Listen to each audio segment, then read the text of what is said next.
Well,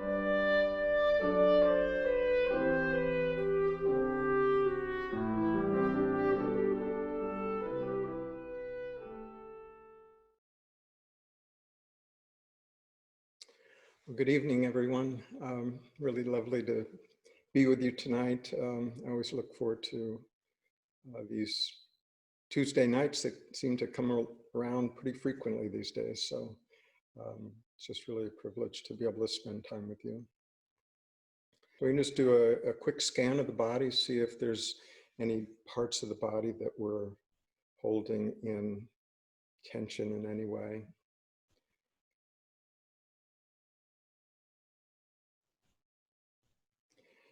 You can also check and make sure we're still breathing. This is good.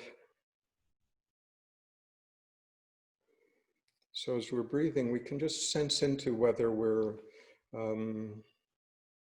doing that with effort or whether it is happening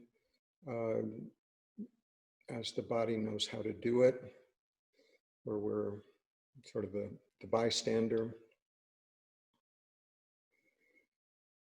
For this purpose, it's not actually necessary to breathe in any particular way, but just notice that the breath knows what it's doing. And we can allow that to happen.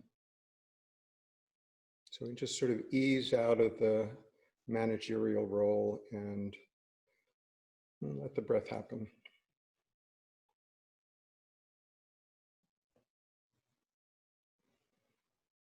We can notice where we're breathing from. If our attention is up in our head and our nose, we can notice that.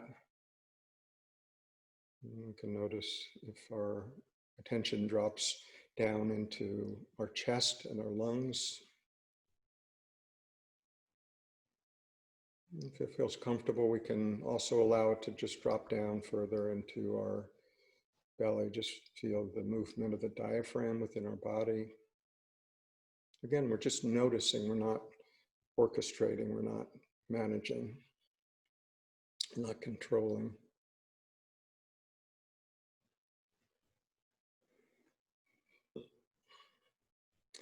Might notice if there's just any other sounds in the room.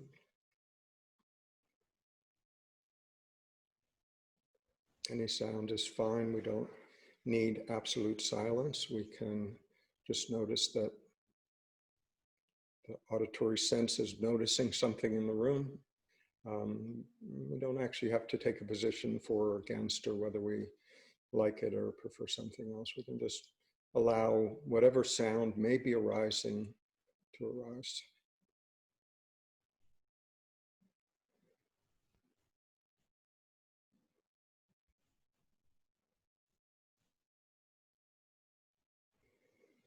You can also notice if there's any maybe feelings in the body left over from the day, maybe some unresolved issue or a little anxiousness or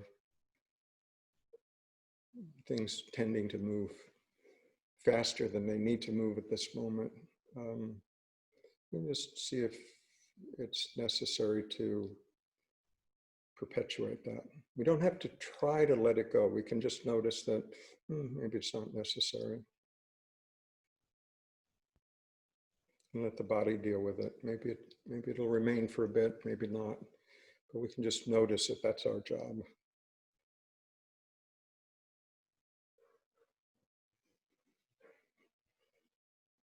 So we're just noticing sensations in the body, right? Whatever arises, the body's really good at being a sensing instrument, sensing organism, and notices things of interest. So we're just pointing out a few.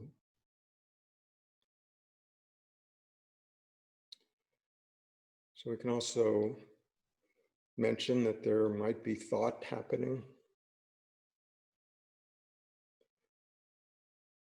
But we don't have to change that thought. We don't have to make it stop. We don't have to make it think better thoughts. We don't have to take a position for or against.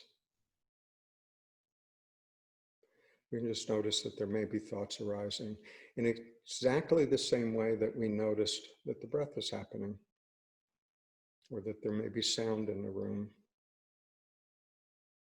or the sensation of sitting in the chair.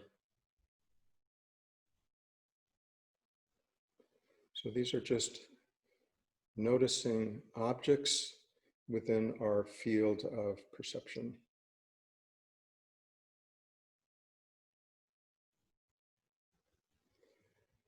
So we could say what all of these perceptions have in common is that there's something that notices them. The perceptions themselves may appear differently.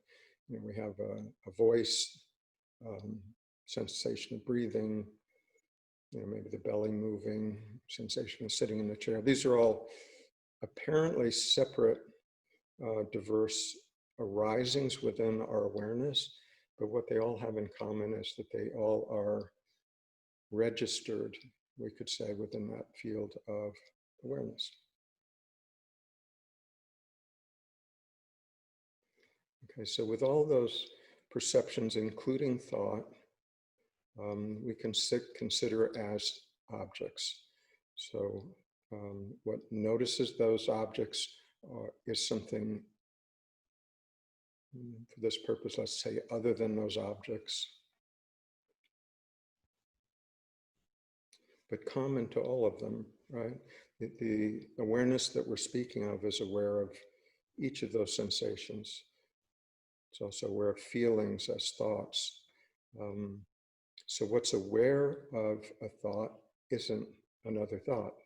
It's something prior to that, something on which all of these phenomena, all of these sensations, whether seemingly external or internal, all appear within this field of awareness. So what we can notice too is that this awareness that we're talking about, we haven't conjured it up. We haven't done anything to create it. We haven't elevated ourselves spiritually somehow to be worthy of awareness. We just sort of went step by step into the body and noticed what was already there.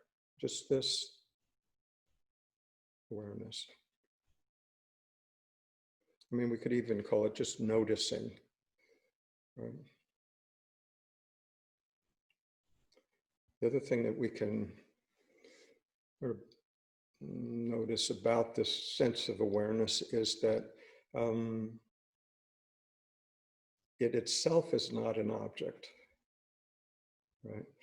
It is what's noticing whatever object arises. So it's not an object that we can stand back and look at. In that sense, it's sort of like I don't know, a knife that can't cut itself, right? It's real, we can see it, but it can't step outside of itself and look at itself.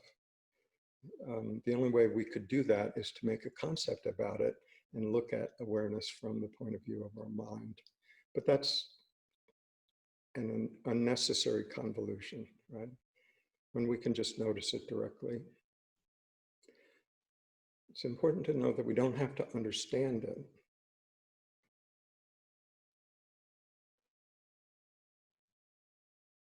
But we can just recognize it, recognize the, you could say, the primacy of it, the fundamental nature of it. You know, we could say that, you know, it appears to be this spacious field within which objects, such as things that we look at, bodily sensations, thoughts, feelings, all of those objects appear within it.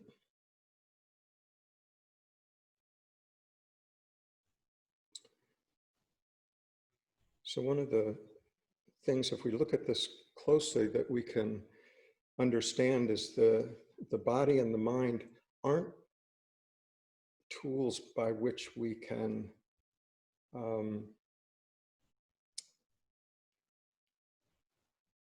understand the essence of this awareness.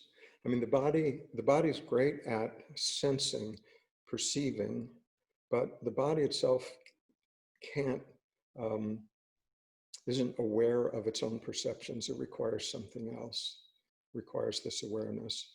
So the body itself can receive information, but it's passed along, you know, let's say to our mind to sort of piece it together, figure out what it all means. So the body itself isn't capable of understanding something more fundamental than perceptions. It doesn't even understand the perceptions itself, but it receives it and passes that information onto something that is aware of it. And the mind, in a very similar way, is capable of thinking, but it's not capable of stepping outside of thought. So that is the role of this awareness, which we all have. We all have actually in equal measure. You know, you hear in spirituality a lot that, you know, I'm trying to be more aware, as if the awareness was the problem. The awareness itself is just fine. It's really our ideas and concepts that cloud over the significance of it, really.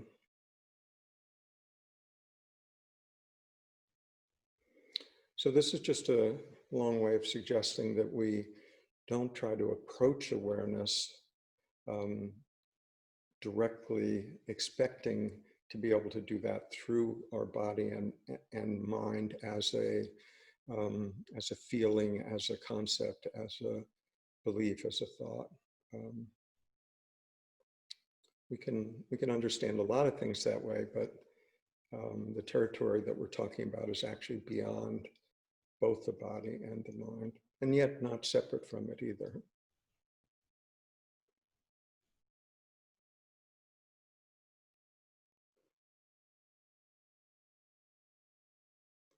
So the suggestion here is just to really sense into just that simple sense of aliveness, simple sense of presence, simple sense of beingness, awareness, spaciousness, whatever term works for you is good.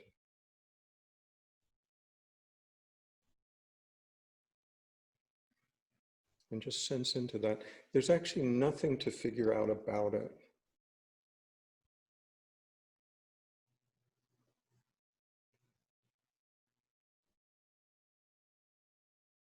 What's most useful is just allowing ourselves to settle down enough to directly experience that, directly experience the mystery of it, right?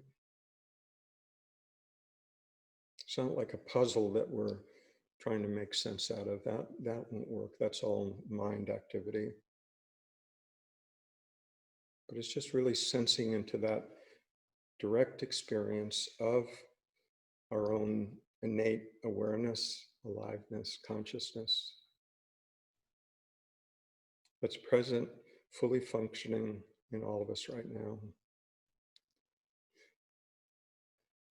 But we can notice that it's of a fundamentally different character than all of the objects that we can stand back from and point at, even thoughts, even feelings.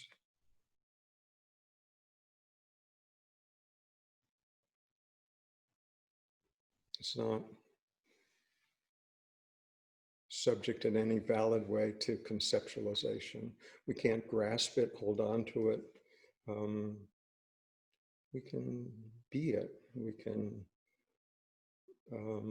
wonder about it. We can be in awe of it. That's useful. Because there's a mystery there, there's a depth there. You know, at first glance, it may not seem, well, it can seem more philosophical than compelling. But I'd suggest just give it some time, give it some loving attention, and find out what depth there is there. It's something that will grow more and more in significance, in beauty, in sense of awe about it. It's actually our fundamental aliveness, or a sense of beingness, a sense of, when we use the term I, a lot of times it refers to peripheral things about us, our resume, our skills, our situation. But in a deeper sense, it's actually referring back to that sense of something more significant here. When we think back on our life, there appears to be a continuity there, that there's always been this sense of I. Even though our ideas have changed, our cells have changed, our situation has changed, our body's grown up. And yet there's somehow been this present sense of I am, I exist throughout all of it.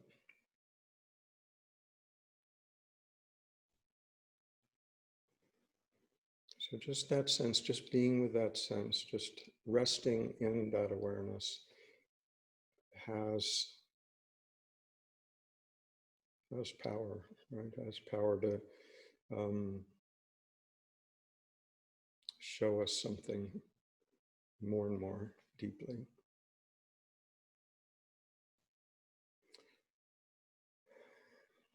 Okay.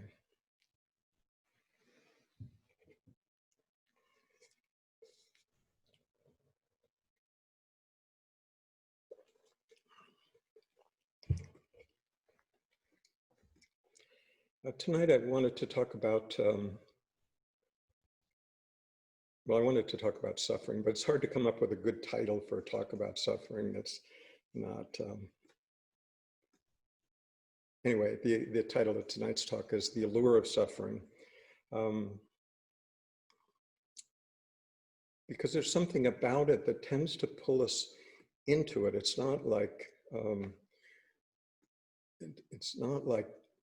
we totally reject the concept. There are elements of it that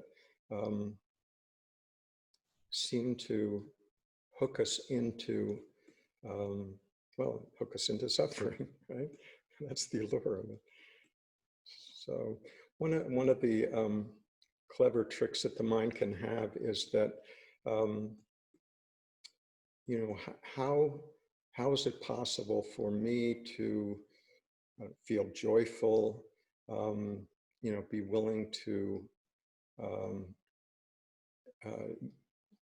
be okay with my comfortable life in this country at this time, relatively, when there are so many problems out in the world.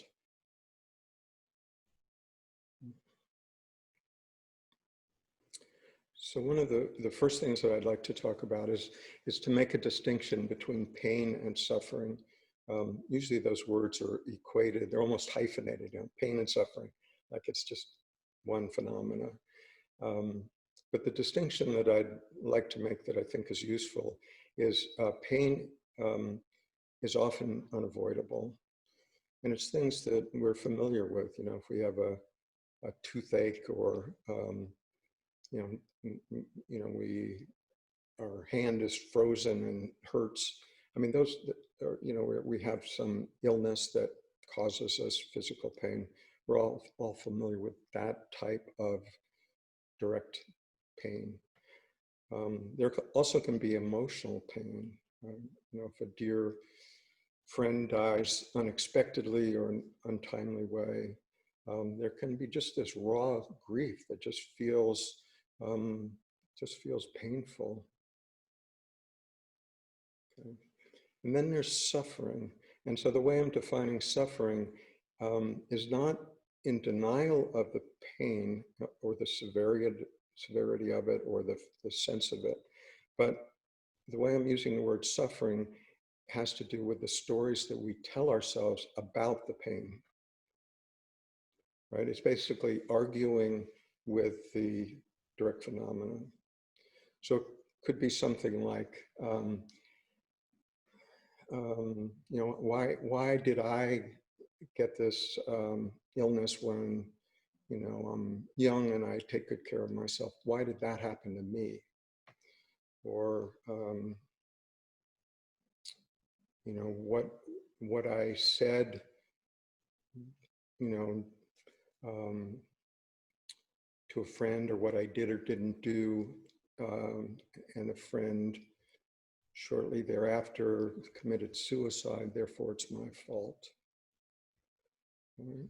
I mean, it can be heavy.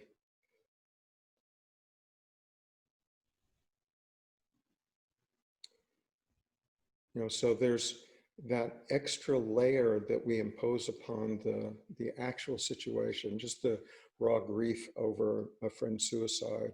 But then what we do to ourselves can just elevate that suffering within ourselves to an even much greater degree.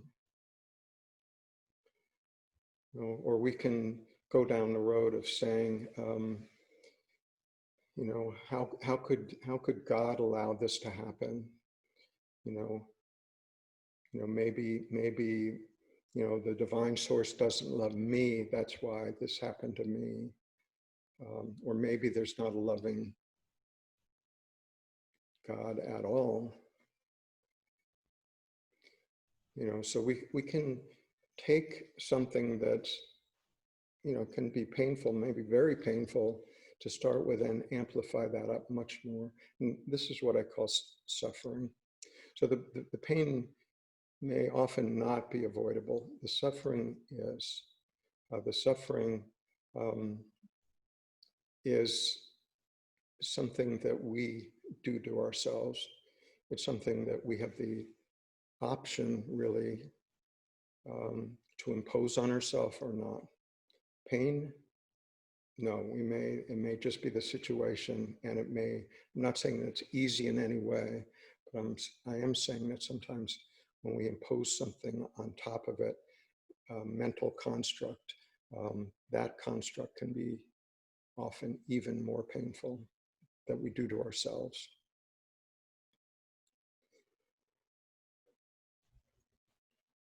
When I was growing up, well, back in those days, we had sit-down dinners, right? The whole family. And one of the things that happened at those sit-down dinners, if something was on the plate that I really didn't want to eat, often my dad would say something about, well, think about all the starving children in Africa. Right? I mean, I didn't quite get the connection between, eating the lima beans and the starving children in Africa. I mean, if I was a little, well, even more impertinent than I was in those days, I could have suggested that, we could just wrap up the leftovers and, air freight them over to Africa, and somehow that would help. But we would need sort of names and addresses of people to even send it to, right? So, but that sort of got to the crux of the issue, is that no one in our family knew a single person in Africa. Right, so the concept about somehow children that were starving in Africa had something to do with what was ever on our plates, was a conceptual argument.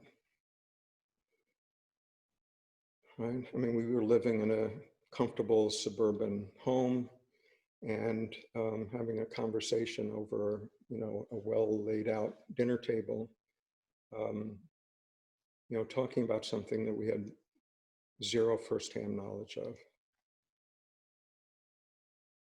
So I suppose that, if any of us cared enough, to actually get on a plane and travel to Africa and, do what we could over there, commit some resources over there. I mean, maybe that might have had some small benefit to, some probably limited number of people. We could have done that, right? It was an option. It wasn't an option that anyone at our table ever considered, so it didn't happen. So that whole discussion was based on a concept, right? Somehow we were supposed to feel bad for something that we weren't actually going to do anything about.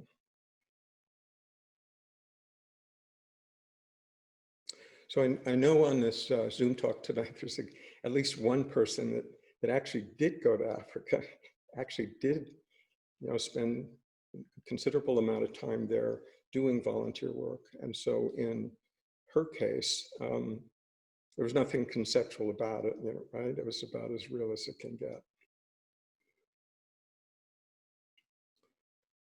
But sort of from the safety of our economically privileged position in this country, it remained a concept. So some years later, I was probably 25 or so. In those days, you could still, the Islamic countries still liked Americans, and you could travel across Turkey and Iran and Afghanistan, Pakistan, etc. So that during that trip, I did see abject poverty. But when I got to India, it was a whole another level of that. It was much more in your face. It was a different culture. The Islamic countries were a little bit more reserved. The poverty was obvious in a lot of the smaller towns, especially that we drove through. But once in India, there was no separation from it. And this was in 1971. See starving children with pot bellies, eyes probably infected with syphilis, children that had been mutilated, young people that had polio but couldn't afford a wheelchair, so they sort of dragged themselves across the street with rags tied around their knees and feet.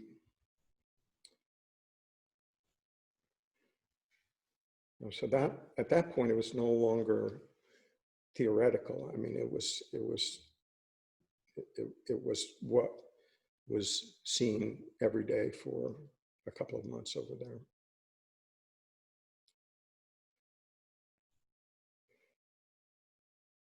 And so it was no longer conceptual, but I still didn't act on it, right? At the time, I think I had about $1,000 to my name, and I still needed to get the other halfway around the world. I suppose I could have stayed in India and figured out some way to be of service there, but frankly, I had better things to do. Right? So that's the truth of it.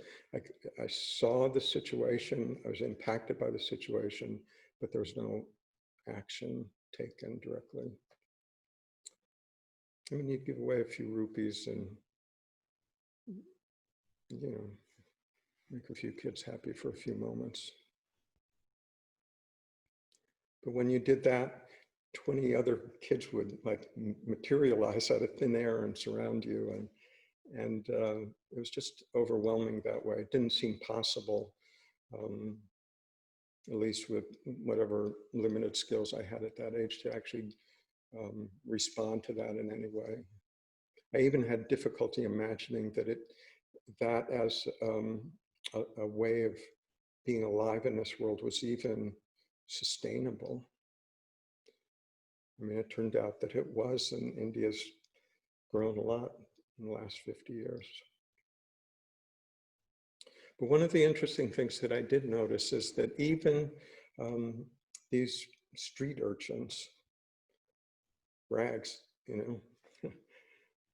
once they realized that the rupees had run out, and they didn't have to behave in a way to play on people's heartstrings, totally reasonable thing to do. But once that situation had passed, the kids in many cases, most cases I would say, became very playful and happy, and that barrier was removed, and it was, there was joy there. So, and part of that is, I think, even though that the situation, the hunger, the poverty, the destitution was obvious, there wasn't that next layer of telling themselves that that shouldn't be the case. It was just their reality. I think that's probably changed in the last 50 years because, international TV and internet, there's it sort of fuels the imagination that things could be much better than they are. So I could see just below the surface, there was this, still this exuberance, still this aliveness in children that were deep in poverty, beyond anything that you'd see in this country. And I know poverty exists in this country. I know homeless exists. I know hunger exists. But in general, in this country, the pain that we suffer from is not starvation. Yes, some people go to bed hungry, sure, no doubt. We still live in a relatively nonviolent country, compared to other places in the world.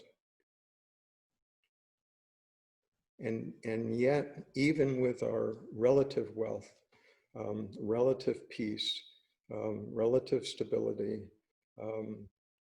Americans are not all that happy. I mean, there's a lot of surveys that show we're like way down on the list in terms of any kind of measure of happiness and satisfaction. Why would that be? It's not because of our physical circumstances. I mean, I know some of us, are facing illness. I'm not saying that there's no pain, but relatively speaking,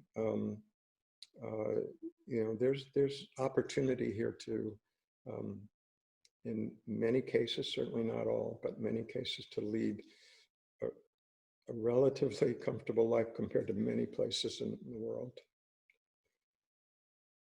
And yet in this country, when we look around, what we see is, a widespread hopelessness, despair, depression, joylessness. So this isn't the result of, disease or starvation or poverty. I know that's a general statement, and I know there's plenty of exceptions to that.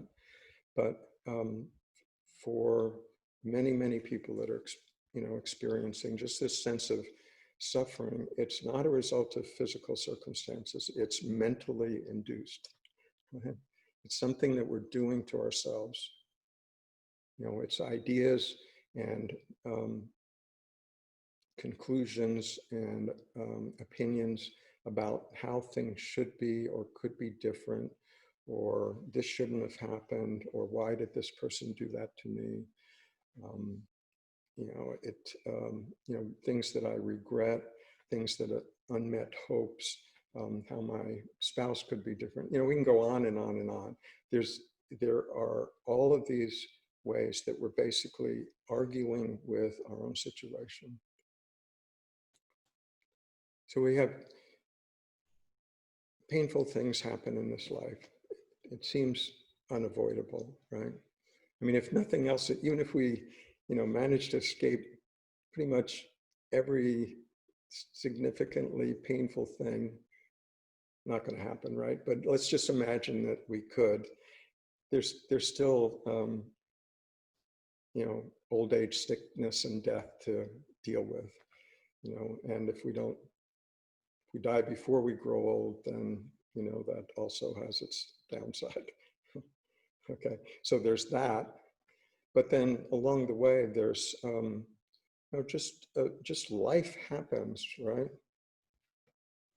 Difficult things happen, not equally to all of us, not exactly in the same way for all of us. But I doubt there's anyone, as even a young adult that hasn't experienced some really difficult times, in some cases just tragic times, traumatic times, really painful times. And so, we're not in any way dismissing that. Those situations appear to be part of life. What we are talking about is how then do we respond to those situations? So the situation may be unavoidable, maybe, our boss decides he doesn't like us and fires us. Maybe the whole corporation goes down the drain. Maybe we contract some illness, maybe a friend dies. These situations may be unavoidable. But how we respond to that is avoidable.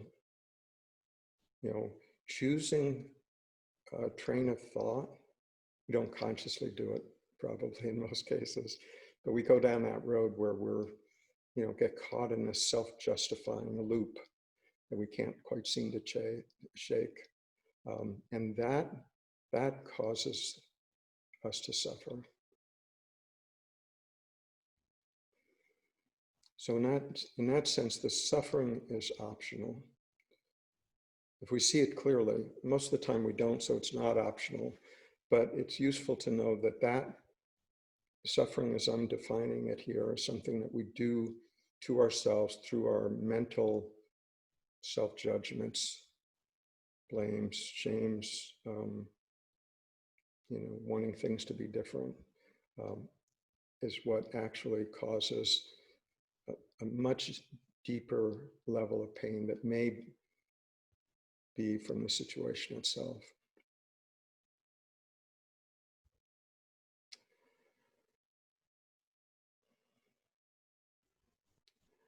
So we're talking about suffering in other parts of the world. If we sit at home and imagine that it's our responsibility, our obligation,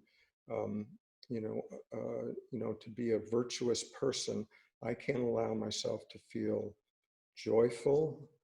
I can't even entertain the idea that my own enlightenment is something that I am on a journey towards, let's say, when there's so much suffering in the world. But we can look at that really closely and see that type of suffering where I deny myself my own joy, my own, following my own bliss, because I know conceptually that there's suffering somewhere else in the world. When we do that, we're not helping anybody. Not helping people maybe on the other side of the world or in another state or another community that we know only conceptually. We don't know any of them personally. We're not directly involved. We haven't taken that step.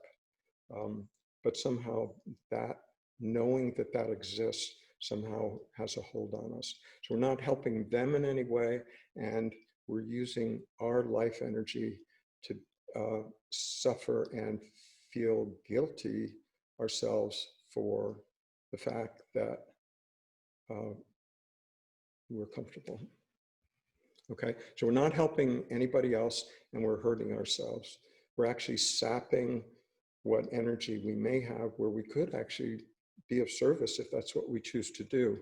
You know, having more time with the family, spending time with, you know, one's children or with the neighbors or in the community or in the church or in government activism or in ecological projects. I mean, there's lots of things that we can do that we actually do have the capacity to do from whatever location we're at. That has reality. That has, at least we're doing something constructively, right?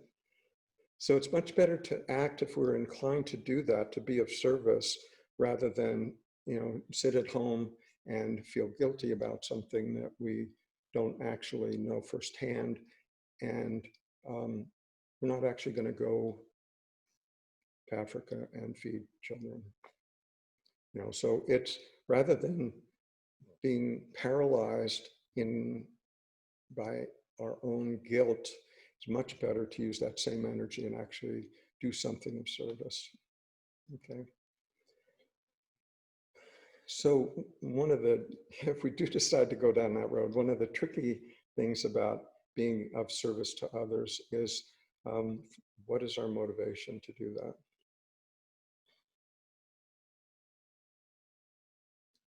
You know, and it's really useful to see that, because it's not just the act, it's actually where we're coming from when we take that action.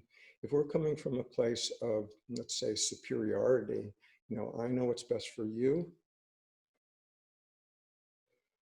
I can help you because I know better,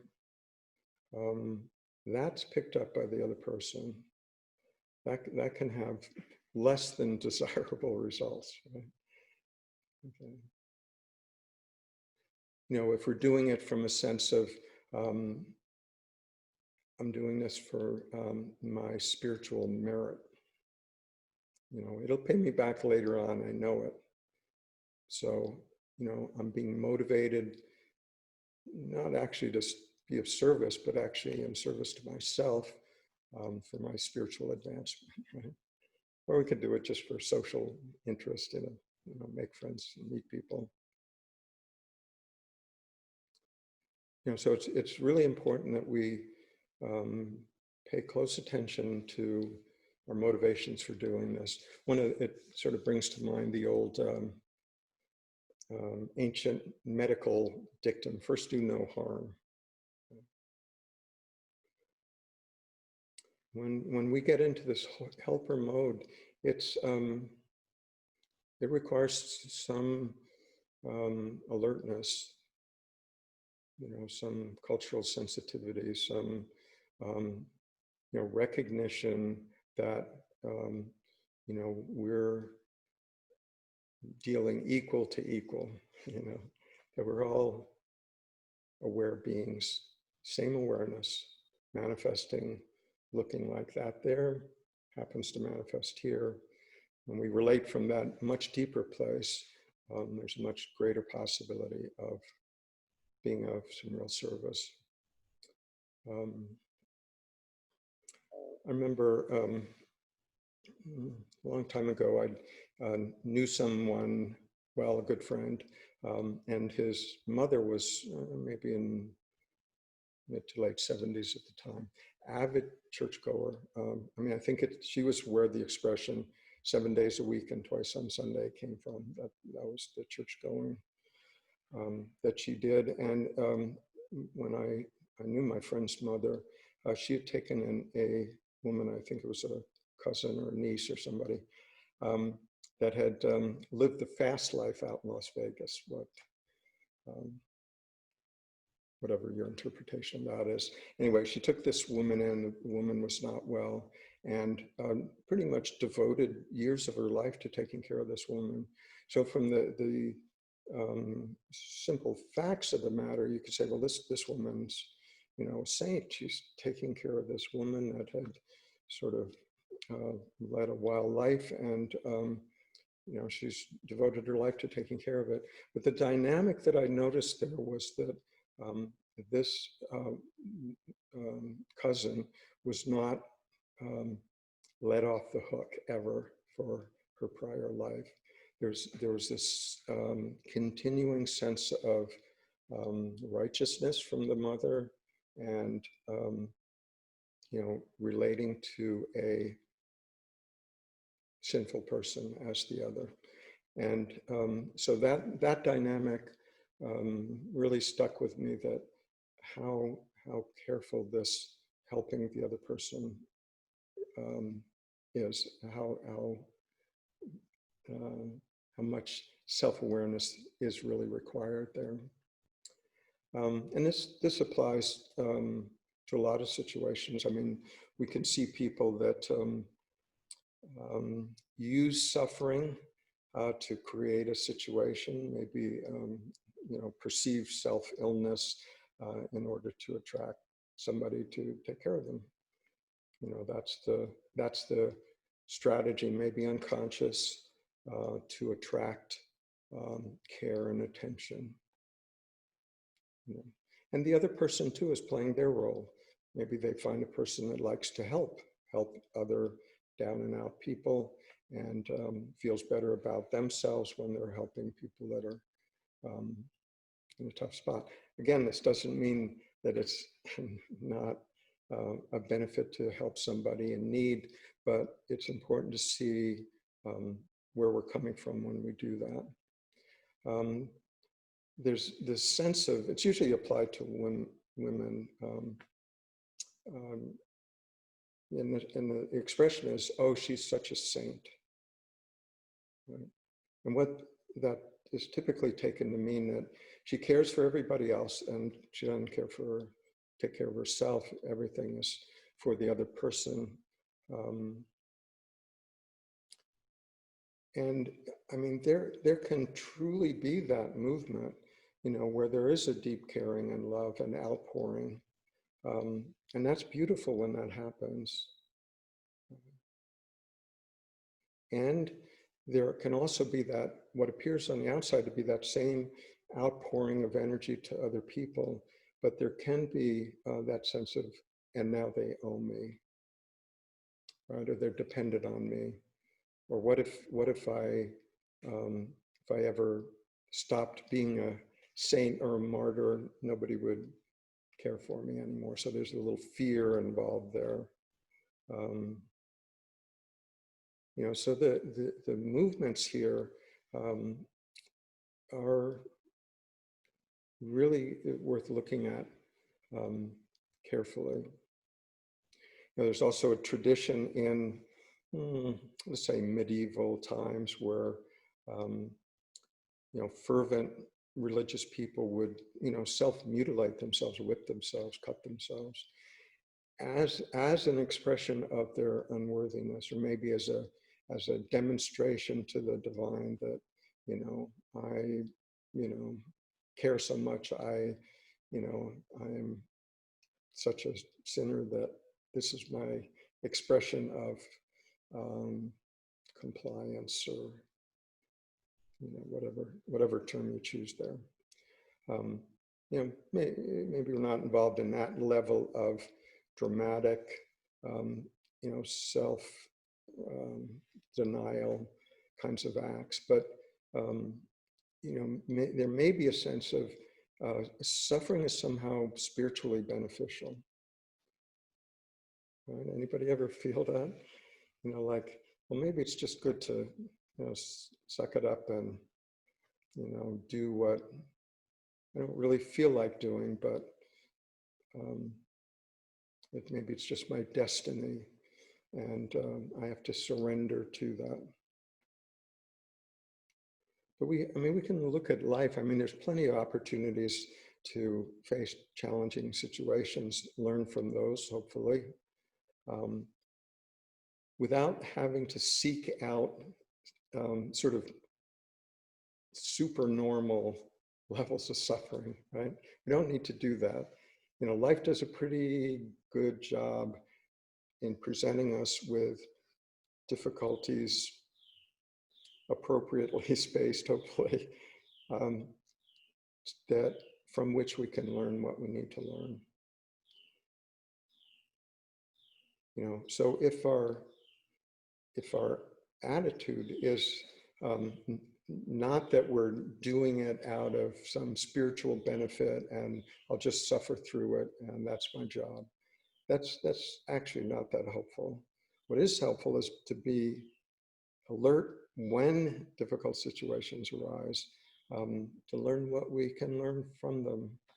When we look at our lives, I think for most people, we could probably say most of the bigger lessons that we've learned in this life have come out of the difficult situations, not the sort of blissful, comfortable, easy times. That's true for me anyway. So the other aspect of this suffering position that we can find ourselves in is that in this country, maybe it's leftover from the Pilgrim times, but there's a sense of culturally and economically, there's an attitude that it's good and proper to keep your nose to the grindstone, like forever. I mean, the rest of your life, right? It's like, from a cultural or corporate or, let's even say a government position, it's not actually that useful for people to be too happy. You would think, I mean, there's, was it Bhutan that has a gross happiness index? We don't have that. We have a GDP, gross domestic product. It's economic based. But happy people are not as reliable as sort of desperate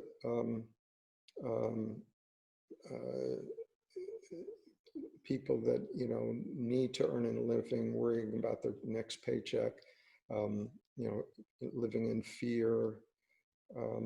Those people are more reliable. Too happy a person isn't going to tolerate a toxic work situation. They're going to be out of there. They realize that I don't have to do that. So it's useful to sort of feel that tug, culturally and economically, at least in this country, that it's there's a sense of, that's sort of our job, right? Is to be productive and useful and contribute something. And again, all of that is fine, and if we're doing it out of our own joy and our own love of what we're doing and our excitement for being creative, and that's beautiful, right? If we're doing it out of trying to satisfy someone else's expectations, moms, dads, my spouse, my boss, if we're looking, committing ourselves to that, let's say, line of work in order to, receive a, pat on the back from fellow workers, like, you're the man, you're the woman, we're depending on you. It's useful to see what that is. Same movement, same even work ethic can be a joyful expression, or it can be an expression of overwhelming responsibility that's not really freely given. It's given, but there's an expectation of reciprocity. There's an expectation of respect. So again, it requires discernment, right? So when we're talking about suffering, it's really good to see that the suffering is an inside job. The trigger of it, the actual painful situation may occur, so to speak, outside. But that response that we have, that mental response of the stories that we tell ourselves about the painful situation, is an inside job. So just to expand on that a little bit, the suffering is 100% an inside job, right? That's we have, we don't have to do that to ourselves. Of course, if we want to go down that road where we choose not to suffer, there's some other things, sort of corollary things that we're going to have to give up too. We're going to have to give up blaming other people. We're going to have to give up unforgiveness. We're going to have to give up regret. Have to give up wanting things to be different than they are. We have to give up the tendency to tell stories over and over again, and sort of, retune the outcome, so we feel better about it. That whole mental activity. We have to give up wanting the other person to be different.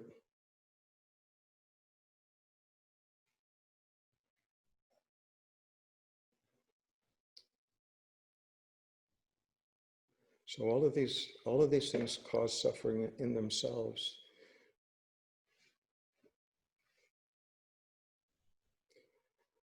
So one of the useful things that we can do is sort of turn the situation around and take note of when we find ourselves suffering.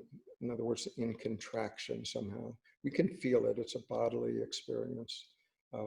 It's a mental experience where our mind starts to race, and in a mostly circular kind of fashion, the belly contracts, maybe sweat breaks out. Maybe we overeat.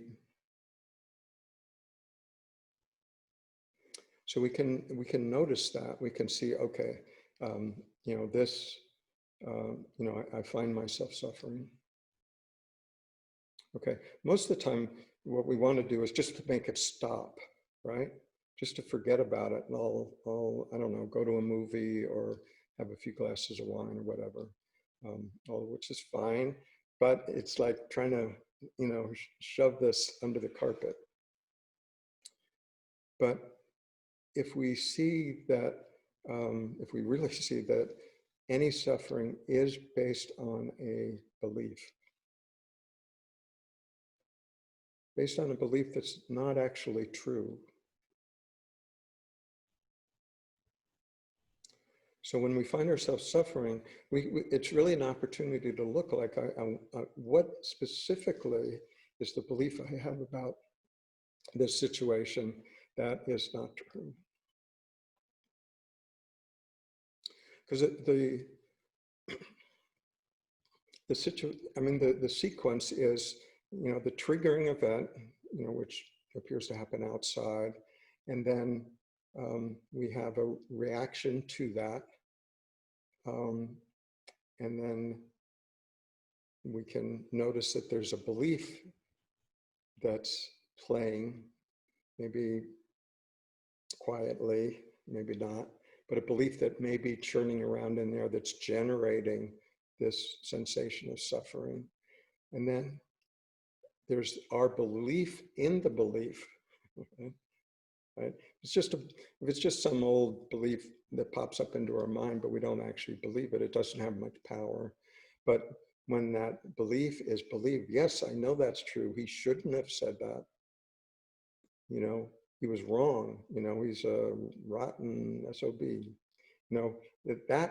That belief in our belief that event shouldn't have happened. And then that belief colors the world that we're looking at, and then we suffer. That's the sequence. The triggering event, the underlying belief, are enlivening, empowering the belief with our certainty that it's true, colors our view of the world, and we suffer. And around we go. But if we use that as an opportunity to say, I'm suffering, therefore, what belief am I really believing in this moment? And is that true? And what's the consequences of my believing that it's true? How does that make me feel? Does that serve my deepest desire for my life and for this world? So in this way, the suffering can actually be a pointer back to the underlying causes of our own suffering. So it's really directing the attention back away from what appears to be the triggering event outside and turning them back into, how am I responding to that? Is that how I want to respond, from my deepest nature? Is that really how I want to spend my life energy? So the suffering can then become a pointer, can then become a lesson. It's almost like having a street sign, as that says, "Slow down, valuable lesson ahead." So we can take that when that suffering arises. We can take that as an opportunity to say, "Wait, let me take a look at this. I know it's not comfortable.